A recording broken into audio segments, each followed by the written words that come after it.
성경에는 기뻐하라는 말씀이 많이 있죠. 그것도 그냥 기뻐하는 것이 아니라 항상 기뻐하라고 말씀을 하십니다. 그런데 우리가 현실을 보면은 항상 기뻐할 수가 없죠. 정말 불가능한 말씀입니다.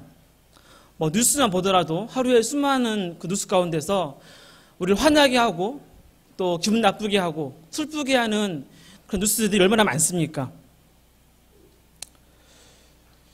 그리고 우리에게 일어난 현실들 가운데서 항상 좋은 일들만 있지는 않죠. 나쁜 일들도 많습니다. 그렇게 보면 항상 기뻐한다는 그것이 이제 불가능한 말씀으로 보입니다. 그러면 왜 우리에게 항상 기뻐할 것을 말씀하고 있을까요? 우리가 이 말씀을 바로 이해하기 위해서는 이 기뻐할 그 이유를, 그 의미를 바르게 생각을 해봐야 합니다.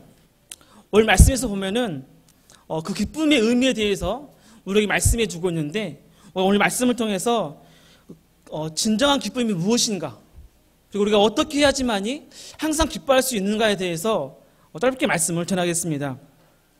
오늘 본문에 보면은 항상 기뻐할 것을 말씀하고 있죠. 근데 거기에는 다른 수식어가 하나 있습니다. 그것은 주 안에서 하라. 주 안에서 기뻐할 것을 말씀하고 있죠. 이 주 안에서 하라는 이 말씀이 오늘 본문에 있는 4절뿐만 아니라 이 다른 구절도 많이 있습니다. 1절 끝에 보니까 주 안에 서라. 그리고 2절 끝에도 보니까 주 안에서 같은 마음을 품으라. 그리고 7절 중간에 보면은 그리스도 예수 안에서 이렇게 말씀하고 있죠. 그러니까 우리가 무슨 일을 하든 무엇을 하든지 간에 주 안에서 할 것을 말씀하고 있습니다. 그렇다면 특별히 이 주 안에서 기뻐한다, 이 말씀이 어떤 의미일까요? 주 안에 있으면 항상 좋은 일이 있기 때문에 기뻐할 수 있다, 그런 의미일까요? 아니면 주 안에 있으면 저절로 기뻐진다는 말씀일까요? 예전에 이 긍정의 힘이라는 책이 있었죠.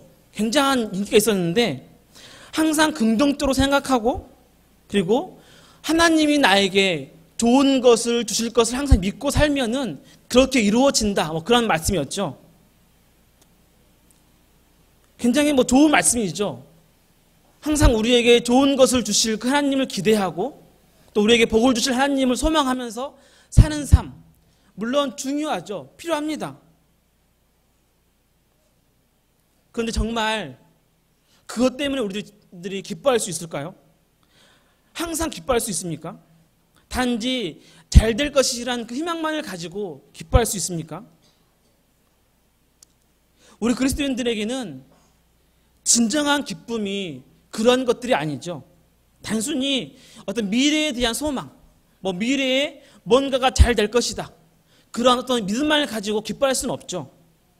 현실의 만족 때문에 기뻐할 수가 없다는 겁니다. 단순히 내 현실이 지금 이렇는데 앞으로 좀 지나면 하나님께서 나에게 더 좋은 현실들을 주실 것이다, 그것만을 가지고 기뻐할 수는 없다는 거죠. 왜냐하면 사실은 그렇지 않을 때가 더 많기 때문이죠. 아무리 긍정적으로 생각하고 아무리 소망을 가지고 살아도 그렇지 않을 때가 많죠. 오히려 더 안 좋은 일들이 일어날 때가 많습니다. 모든 것이 다 잘 되지는 않죠.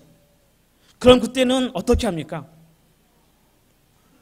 전혀 변하지 않으면, 소망을 가지고 살아가는데도 아무런 변화가 없으면 어떻게 합니까? 많은 사람들이 교회로부터 또 주님으로부터 이런 1차원적인 기쁨을 원하죠. 그렇기 때문에 원치 않는 일이 생기면 교회를 떠나고 또 믿음을 저버리는 경우가 많습니다. 내가 원하는 기쁨이 채워지지 않으면 다시 세상으로 나가는 거죠. 그럼 우리는 어떻게 생각해야 합니까? 어떠한 마음으로 살아야 할까요? 어떻게 해야지만이 주 안에서 항상 기뻐할 수 있을까요? 바울이 우리에게 주 안에서 항상 기뻐하라고 한 것은 어떤 미래에 대한 어떤 소망, 희망, 그것 때문이 아니죠. 어떤 긍정의 힘 때문이 아닙니다. 현실의 변화 때문이 아니에요. 우리에게 항상 기뻐할 수 있는 그 이유를 말씀하고 있는데, 그것은 말 그대로, 오늘 말씀 그대로 우리가 주 안에 있기 때문이죠. 주 안에 있기 때문에. 우리가 주 안에 있다는 이 사실, 이것은 우리의 신분과 위치가 무엇인가를 분명히 말씀해 주고 있습니다. 그것은 바로 내가 하나님의 자녀이고 하나님의 택한 사람이라는 그 신분이죠. 그로 인해서 내가 주 안에 있는, 주 안에 사는 존재라는 사실입니다. 현실은 뭐 항상 변할 수가 있죠. 좋을 때가 있고 나쁠 때가 있습니다. 앞으로도 좋은 일들이 있고 나쁜 일들이 있겠죠. 그러면 항상 기뻐할 수는 없죠. 좋은 일이 있으면 기뻐할 수 있지만 나쁜 일이 생기면 기뻐할 수가 없습니다. 우리가 단순히 현실을 가지고는 항상 기뻐할 수 없다는 겁니다. 날마다 바뀌니까, 내가 원하는 대로 이루어지지 않으니까 항상 기뻐할 수가 없어요. 그런데 절대 변하지 않는 사실이 있죠. 그것은 우리가 하나님의 자녀라는 사실입니다. 내가 하나님의 택한 백성이라는 사실이죠. 그로 인해서 우리가 주 안에 있다라는 사실입니다. 이것은 내 현실이 어떠하든지 절대로 바뀌지가 않죠. 좋은 일이 있든 나쁜 일이 있든 내가 하나님의 자녀고 내가 주님 안에 있다라는 이 사실은 결코 변하지가 않는 겁니다. 우리가 예수를 믿는다고 해서 근심과 고통과 염려가 사라지지는 않죠. 우리의 현실은 변할 수도 있고 변하지 않을 수도 있습니다. 때로는 내가 원치 않는 방향으로 갈 때도 있겠죠. 좋은 날과 나쁜 날이 항상 바뀌겠죠. 염려와 근심이 결코 사라지지 않습니다. 아무리 열심히 신앙생활해도 변화되지 않을 때가 있죠. 그런데 그 근심과 염려가 내가 주 안에 있다는 그 사실은 바꿀 수가 없다는 겁니다. 우리의 신분을 바꿀 수 없다는 거죠. 우리가 이 사실을 항상 기억해야 합니다. 우리가 그 사실을 안다면, 내가 주 안에 있는 자라는 그 사실을 알고 있다면 우리는 항상 기뻐할 수가 있는 거죠. 현실이 달라지지 않아도, 내가 원하는 대로 무언가가 이루어지지 않아도 기뻐할 수가 있는 거죠. 이 기쁨은 현실과는 상관이 없습니다. 이 기쁨은 세상 사람들이 갖는 기쁨과 상관이 없는 거죠. 그것과는 차원이 다릅니다. 세상 사람들은 가질 수 없는 우리만이 가질 수 있는 기쁨이죠. 그것은 내가 주님 안에 있다는 사실을 알 때 가질 수 있는 기쁨입니다. 단순히 현실이 아니라, 현실이 변화되어지고 좋은 일이 생겨서 주어지는 그런 기쁨이 아니라, 내가 주님 안에 있다, 내가 주님 안에 살고 있다, 그 주님이 내 안에 있다라는 이 사실, 결코 바뀔 수 없는 이 사실 때문에 항상 기뻐할 수가 있는 겁니다. 주님이 없는 기쁨, 주님 밖에서의 기쁨은 그건 신기루에 불과하죠. 신기루. 그 현상이 사라지면 기쁨도 사라집니다. 그러나 주님 안에서의 기쁨은 영원한 거죠. 사라지지 않습니다. 왜입니까?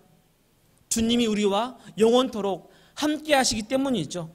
우리가 영원히 주님 안에 있기 때문입니다. 우리가 이 기쁨을 소유하기를 소망합니다.